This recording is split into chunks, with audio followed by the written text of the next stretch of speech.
let's talk about education. Okay, NihilAnand is all about this new Nihil Ed is all about education. I'm trying to teach you all certain things, but the question here is when some people have asked me, how did you learn? How did you learn all these things? Because clearly, I did not learn this bullshit in school. Okay, and there are ways of learning it. It's very easy, but what happens is most people do not teach you. Most people are too interested in business or engineering and all this stuff. But this is life. Okay, if you do not understand your life, you are just a sad person.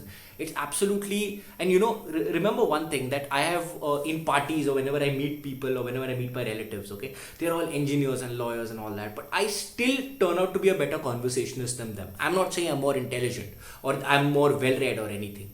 I just can analyze things better. So why does this happen? Why does this? It's a really sad state of humanity that people don't understand the basics around them. And when most people say that I do not remember what I did in 5th standard or 7th standard, that is so sad because most 5th standard and 7th standard stuff is the basis of humanity. And of course, there are three major subjects which I'm going to talk about. Three major subjects that we give absolutely, we don't care about. We're just like, okay, I'm just going to pass the exam. But they are the most vital here. Now, let's define education. Okay, education is the process of giving systematic instruction. That is what the dictionary says. Now, most of education just instructs. It does not enlighten.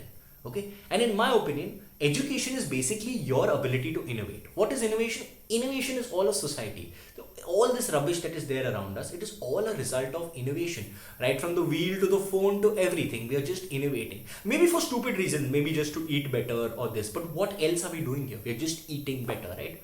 Or it also improves your life. It also improves your understanding of life. In this case, when you innovate, right, and you obviously understand that thing better because you can create something new.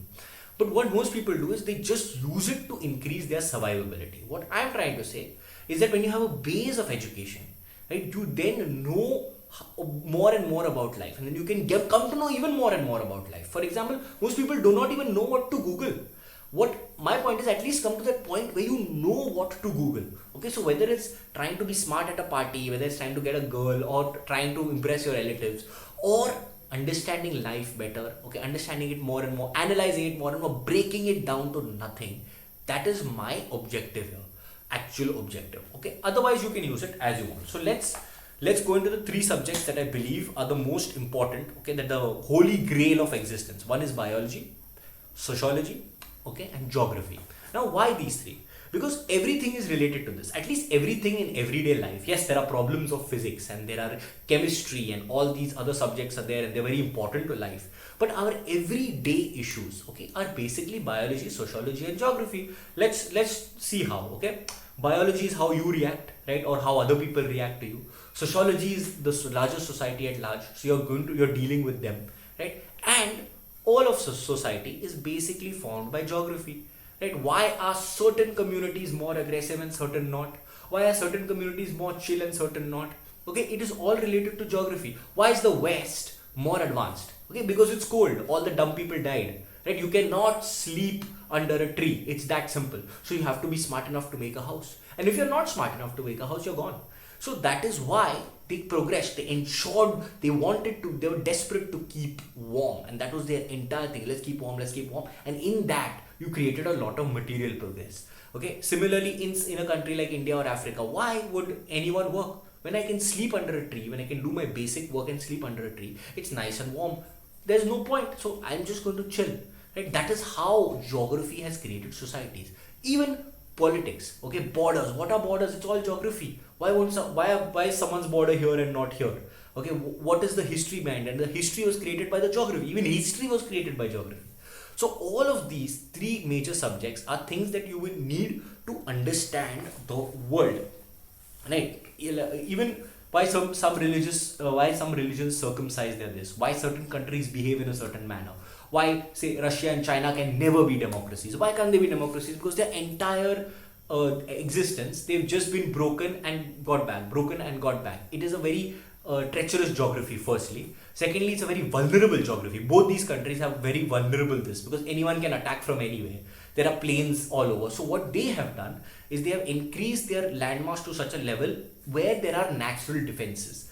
right? Even Russia, okay, because most of them live in the Moscow area, whereas China, most of them live by the coast. But why have they become such a big country? Because they need those defenses, right? So that is how it creates society. Now, how do you analyze these things, and how do you create your own thought process? Firstly, you have to read a lot. Okay, most people do not care much about reading. They're just like, oh, it's just something, like I'd rather just make my money and get. But what you must do is you must be more and more curious around the world, and the entire world is there for you to understand.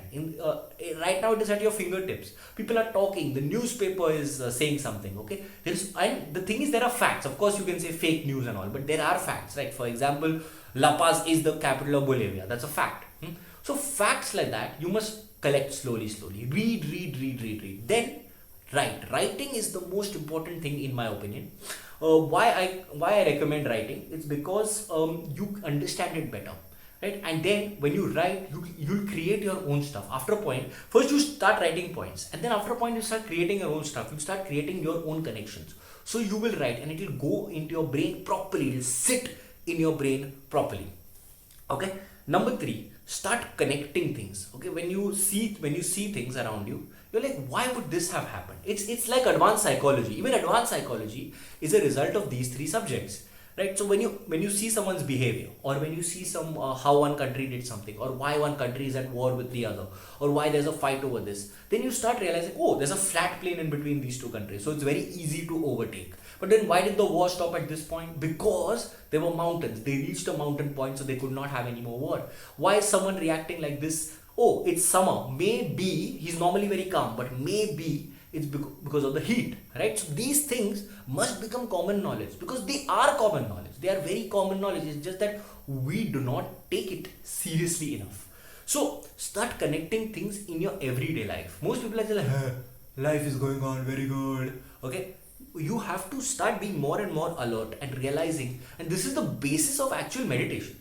When you become more and more alert about what's around you, then eventually you're going to become more and more alert about what's within you. I'll make another video on that, on meditation, right? And number 3, most importantly, understand. Okay, be in a consistent state of study and understand how things work. Understand, and do not get pissed off with one thing. The problem is, when you get pissed off with one thing, or irritated with another, or frustrated with something else, you have not understood it completely. When you understand why a dictator is behaving the way he is, or when you understand why someone is angry at you, or when you understand why you have enemies, or anything, or why a certain culture works in a certain way, why its problem solves in a certain way, then you are not going to be pissed off. So when you understand things, you're just going to be like, yeah, this is how. And if someone asks you, but why aren't you pissed off? You sit and explain to them the whole concept that, okay, this is what happened, and then this certain culture was born in the desert, so they are more aggressive, but this certain culture does this. Okay, like you can understand so many things. Why certain cultures circumcise, why certain cultures cremate their people, and why others bury. All these things are very clearly there for you to understand. It's just that you refuse to do it. It's just that you don't care.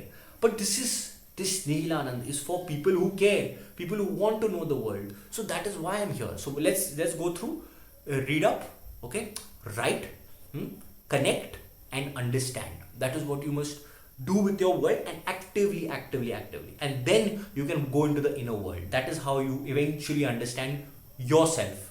Right now, there are no connections in your brain to understand the world. Most of you are just going. Stop going, start seeing.